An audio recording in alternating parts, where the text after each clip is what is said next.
Hey, good evening, everybody. As promised, as soon as we had the announcement of the new Pope, we would get Kevin and Net on as soon as possible.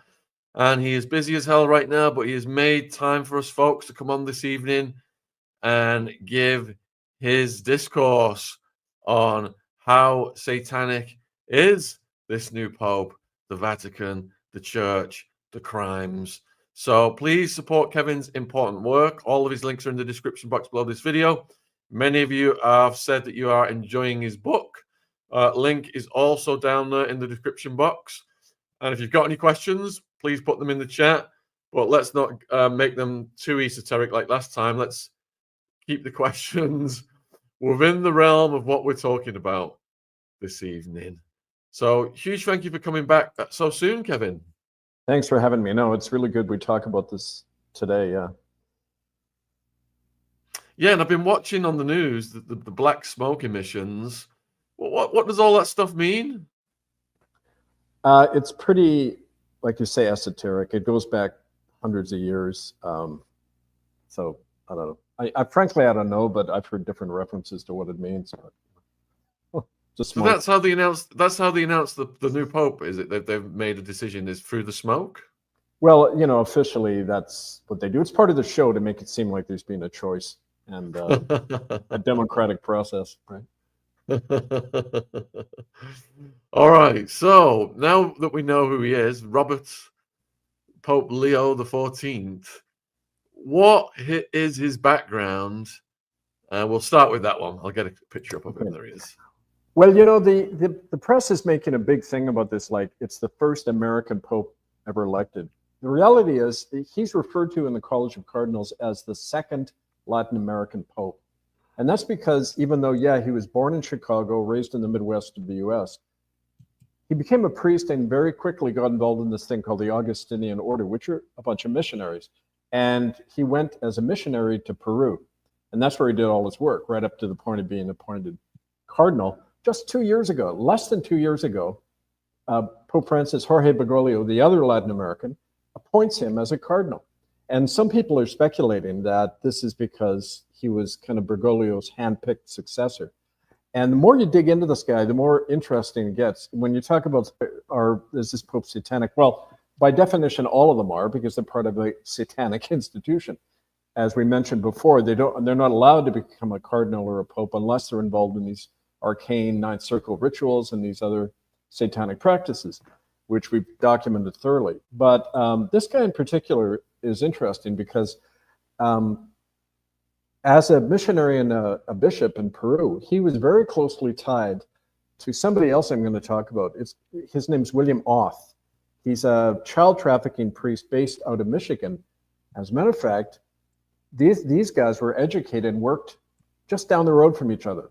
The present Leo, or you can call him Big Bob if you like, whatever you want, but Robert Prevost, the guy who's just put in, did his education in Holland, Michigan, which is just down the road from Lansing, Michigan, where this William Auth, who's on the screen, did all of his work. Now, this guy you're looking at, William Auth, he's posing with a Mayan child, and in the description, this is a part of a Facebook thing he sent out a number of years ago. He said, here is, this boy is not my latest lover, but he's a good kid. So he's referring openly to all the little child lovers he has in the Mayan communities in Guatemala, Mexico. Now, the present guy who's in, Prevost, was very tied into child trafficking efforts all up and down the Pacific coast, in Central America, like with this guy, and in Latin America, South America. And the other interesting thing that ties this guy in is that he's very close to what's called the RBI, which in America in baseball is called runs batted in, but RBI actually means the Road and Belt Initiative.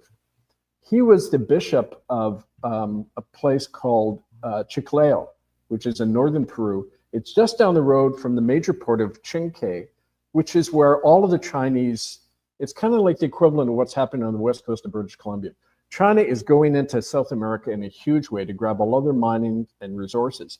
And the port through which they're operating, the port of Chancay, is connected to this guy's diocese. And in fact, when I was talking to our network in South America, in Chile especially, and they've got a big file on this guy, and he was notorious for helping do what the Chinese are doing now in British Columbia, forcing Native people off their land, handing over mining concessions to the Chinese, making agreements with the Peruvian government to allow China to go in a big way to grab a lot of the, especially the mining resources in South America.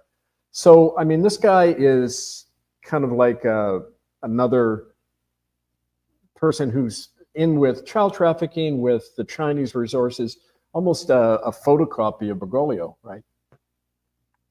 Yeah, and one of the viewers has asked here that was he supposed to have ignored complaints about a priest who was hurting children, or has that happened multiple times, perhaps?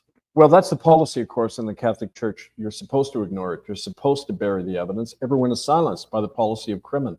They're all expected to protect child rapists and silence eyewitnesses. That's like the norm. So in terms of his particular incidents, though, yeah, like I say, in the last day, our common law court in Chile has been gathering information on this guy. We're going to have more specific dirt on him and the role he's played. But as part of his role of bishop, when he was appointed quickly by Bergoglio as cardinal, don't forget, he was appointed cardinal in 2023, soon after Bergoglio and Pietro Parolin, the power in the Vatican, they signed that deal with the Chinese to allow Vatican Bank underwriting for the Chinese expansion, not only into North America, but South America. The whole Pacific Rim, the whole west coast of the Western Hemisphere is now being sucked dry by the Chinese. The resources, like I said, this Road and Belt Initiative, building roads all through the Amazon, to grab the resources. That's what these guys are doing now. And so he's appointed cardinal very quickly. It's kind of like that's why I asked you to put up the picture of Pope Leo from the Middle Ages, because it's like in the Middle Ages, the big families like the Medicis and the Borgias would get their son appointed as a priest and then rapidly become a cardinal and then become the Pope. This is what's happened with this guy. Prevost, Leo XIV now, is in like that into the Vatican. And the position he was appointed to by Bergoglio was basically he gets to appoint, in any diocese, he gets to appoint and supervise the priests. Now, if you're involved in the child trafficking, that's the position you want to be in, because you can detect child trafficking quickly, silence the witnesses, and protect the priests. So again, he's strategically placed to help facilitate this child trafficking. And in terms of this guy on the screen, Leo X, he's one of the guys who made the Reformation happen. He was the guy who excommunicated Martin Luther. He was notoriously corrupt. And he was the first pope in history ever to be described as a child rapist. It's very interesting. There's Martin Luther right there. It was because of Leo's intransigence that the Lutheran and then the other Protestant churches were able to break off, because he was simply a puppet of the Medici family to keep absolute Vatican control over things. Well, the analogy today is quite similar. You got the two big families. You got China and America and Russia, all as kind of the equivalent of the Borgias and the Medicis, controlling the situation. They put their man in, and it's kind of like history repeating itself. And I don't think it's accidental that these guys choose their names for that reason, right? So Linda's asking whether we know the sexual orientation of the new pope. Not at this point, but it wouldn't surprise me anything, especially since he's friends with William Auth. I should talk a little bit more about that. He and Auth knew each other. They're friends. Now, this guy, William Auth, is not only a suspected, but he was convicted of child rape in America and then took off for Guatemala. The Vatican never, and the Catholic Church protected him like they always do. He's living now in Guatemala, raping and trafficking children through this thing called Mayan Missions Incorporated. And we have a whole dossier on this guy. But he was associated with the present Pope at this St. Augustine College, where this guy got a seminary theology degree. They both worked out of the same college for a while, and they were friends. We know that from the people in Chile. They've documented this. And I should add about the Chileans, the reason that Bergoglio was very concerned about protecting this new guy is because back, I don't know if you remember this, in 2017, Bergoglio went to Chile and 22 Catholic churches were burned down just before his arrival by the Mapuche Indians, because the Mapuche Indians' children were being trafficked by guys like this William Oth and protected by the church. And they burned down the churches because that's where the children were being trafficked out of, and where the land deeds were, because the church would go in, like we've talked about, and grabbed all the indigenous land to get the resources for China. Well, when Bergoglio, Pope Francis, went to Santiago, Chile, he couldn't get out of the diocesan palace because he was besieged by thousands of demonstrators who wouldn't let him out. The whole place was in an uproar about his visit. So I just think it's not accidental that they would then put in somebody out of the same milieu to try to keep the lid on things, you know, and to make Americans think, and this is a whole other piece, Americans now think, oh, the first American Pope, I guess we have more of an interest now in the Vatican. Well, that certainly serves the Vatican's interest because they want to get America on board as they shift towards China. It's a subtle psychological technique to dampen the criticism of the Vatican just as they're, you know, channeling things to Beijing. Okay, we're getting close to the threshold of using certain words, Kevin, and YouTube might suppress the video. So from now on, instead of saying trafficking, can we say transporting? And instead of saying the R thing, can we just say the R word? Instead of saying, you know, what they do to these kids, the R-ing of them. Because we don't want YouTube to shut the video down. All right, so the next question is, why are these guys so brazen as to take pictures with kids like this guy on the screen? Because they know they got away with it. Because they know it's not, you know, a crime to do that to a child. It's standard Vatican policy to protect, you know, people who rape children, violate children. So it's not unusual. It's just, it doesn't surprise me at all that a picture like that would appear. What's significant is the fact that he's tied now. We've already got strong evidence out there quickly that this present Pope is tied into these networks. And, you know, with the present or the previous figurehead Bergoglio, right? So a lot of people are asking about Trump, right? And, you know, what role, if any, has Donald Trump played in the election of this new Pope?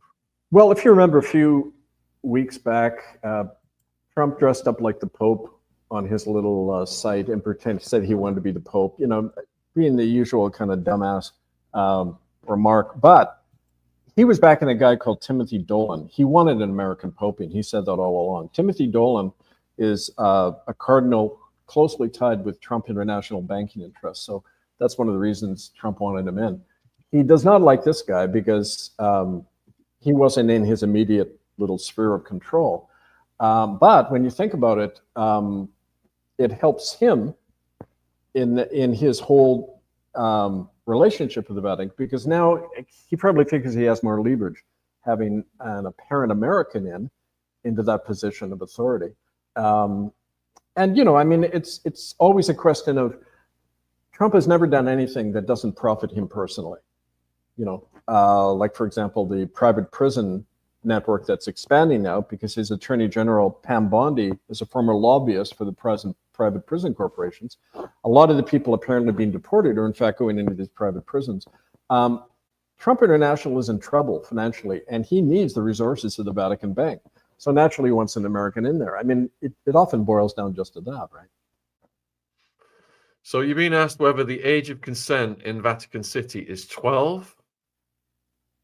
There is no age of consent because time and again, cardinals and popes have made the remark that, you know, doing that, having said, yes, a child is not a crime, it's a sin.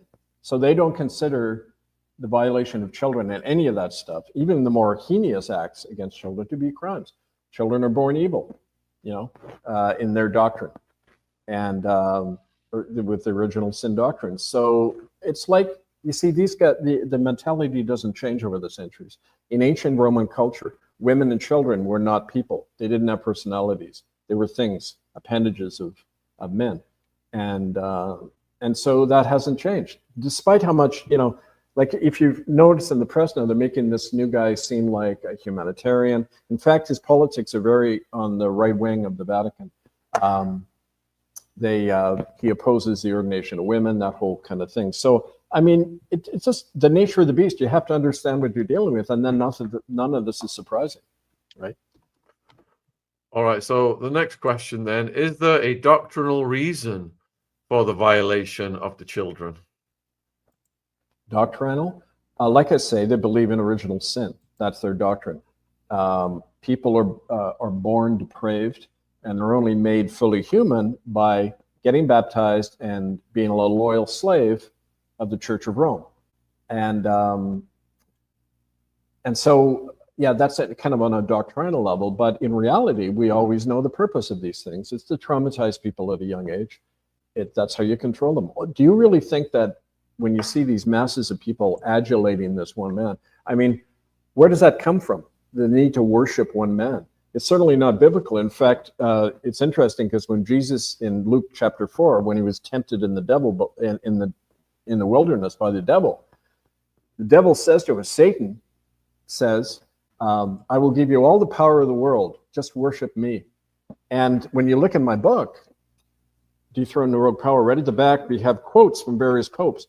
Pope John Paul II in 1996. Have no fear when men call me Christ on earth, for I am he. Pope Francis.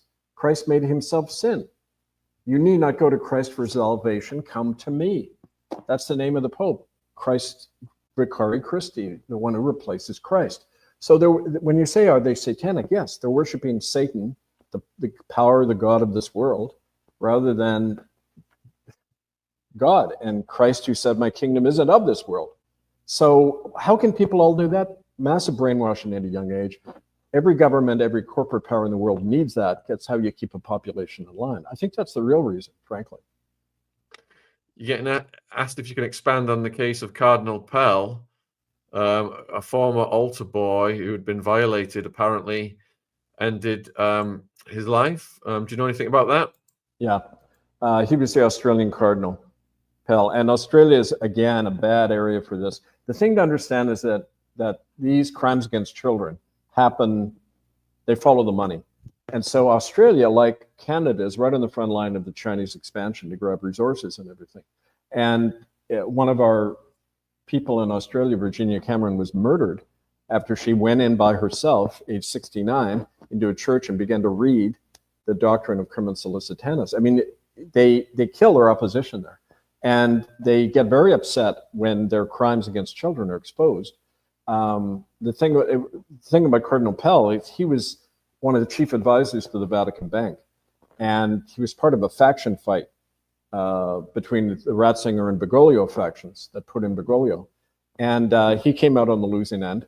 But in the course of investigating him, there were a number of eyewitnesses who died quickly, including children or former children who came forward to describe him raping them, R-ing them, if you like, whatever you want to do, however you want to describe it, violating children.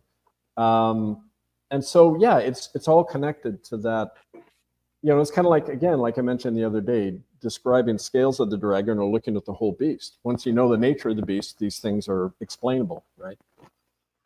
So Anna wants to know if it's part of the satanic belief system to feed off the energy while violating children, taking the energy from the children. Yeah, definitely. It's energetic vampirism. And it happens at a spiritual level, but psychologically as well. It's a technique as we, in terms of controlling people and inducting them into the cult, because one of the things that happens in these satanic cults is that they're intergenerational. So families belong to them, prominent Catholic families especially. And they are, the first child is usually sacrificed. The other children are trained to do the same thing to their children. So for example, Toos Nijenhuis, the Dutch woman who first introduced us into the Ninth Circle, into awareness of it, she said that her eldest sister was brutally raped and murdered by their own father, and then she was elevated into the cult. And she claims to have witnessed the manifestation of what she thought was Satan. It could have been some dark entity that was literally feeding off the energy of these children as they were being brutalized and killed. I've witnessed it myself. I mean, I've had experiences of that in Vancouver, which I can describe, which were kind of bizarre, but it involves energy, or whatever word you want to use to describe that, feeding off our energy. And I think that's true for us as a whole society too, where we are systematically fed off energetically and mentally by this system, right? So Pam's asking, where are the parents of these kids? And Pam, when I watched the documentary about the Irish priest who was getting moved around America, it was like these families trusted the church so much. They just left the priest in the room with their kid to do whatever he wanted over and over again. So, in response to the where are the parents, Kevin, is it a case of the parents just think these guys, are, representatives of God, and it's beyond their belief systems that they're doing these satanic things to them? Well, when the Catholic Church says God, they're referring to Satan, their God, the God of the world. And people are deeply afraid of that. And I know because I've talked to parents. These are Indigenous parents. And I asked them that. And they said, when you saw your children being dragged away and even raped in front of you by these priests, why didn't you do anything? And they said, we were scared. We knew that we'd be arrested and it would happen to us too. And it's at that level of fear. But there is, like you say, a degree of brainwashing that, well, I guess they know better than us. If you're raised with the idea that there's something wrong with a newborn child, that children have to be, and this isn't just the Catholic Church, the whole European tradition of pedagogy, of educating children is the stubbornness of a child has to be beaten out of them, either physically or mentally or in other ways, and they have to be made to conform. That's kind of intrinsic to the whole Judeo-Christian culture. This Catholicism is maybe the worst manifestation of it, but I mean, it's part of the same mindset when it comes to do with children. That's why Indigenous children who never had that were crushed so quickly, because they were, and their parents were totally trusting about everyone. They didn't think that people would do this to their own children. So I think it's a sign of the sickness of our culture that goes back many centuries. Right? Yeah, I was an altar boy, and I, was left with priests. Fortunately, nothing happened to me like this, but sadly, the Catholic Church has become one of the biggest rings in the world for these monsters. And it's, thanks to Kevin, who's at the forefront of exposing this, that we can see the other side, and we can hopefully alert people so they can protect the kids and don't leave them in the clutches of these people. All right, so you touched on the ninth circle earlier and the new Pope. Could you expand on that, please, Kevin, and just explain to people again what the ninth circle is? Well, it's originally a European-based child sacrifice. It's a sacrificial cult, closely mirroring the Catholic Mass. Catholics believe that the priest transforms the communion elements into the literal body and blood of Christ. You're eating Christ's flesh and drinking his blood. Not like a Protestant who believes they're just symbols. But a Catholic says, no, that's literally Christ you're eating. Now, it's a cannibalistic cult in that sense, wrapped in religion to make people more palatable to people.